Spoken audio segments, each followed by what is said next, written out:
Council of the Revolution now rules where Sultan Jamshid and his ancestors used to reign.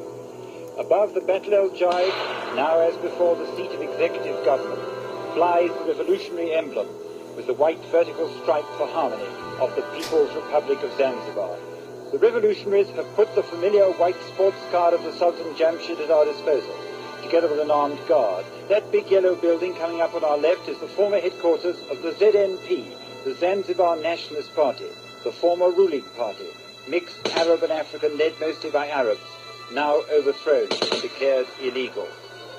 That's where much of the fighting occurred, in the early morning of Sunday the 12th of January. The essential point to grasp is that there were two revolutionary plots, and not one.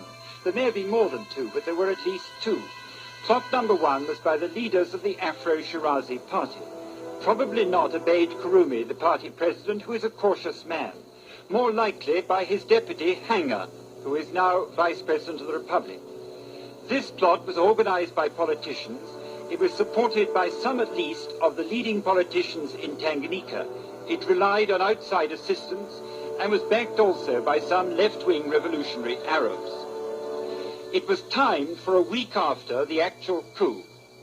Plot number two was Okello's. This was exclusively African, had no assistance from the mainland, and although some of the conspirators, including Okello himself, had had minor party office in the Afro-Shirazi party, they included no generally known politicians.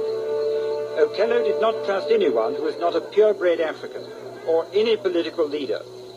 He got to hear of the date of plot number one, and was pretty certain that the politicians between them would make a mess of it. He therefore struck 1 week in advance of the date of the other plot. Midnight.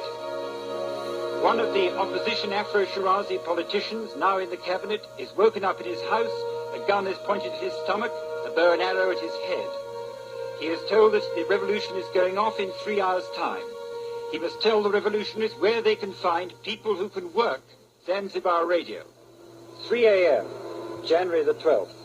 Okello personally knocked out an African sentry outside the armory at the Ziwani police station with his fist, grabbed the man's rifle in best commando style, then knocked out the next man. Thus the revolutionaries had guns and ammunition by 3:30 a.m. Virtually the game was over. There was no Zanzibar army and the police was disarmed. European police officers had recently been reduced from 26 to 6. Their chief, Commissioner Sullivan,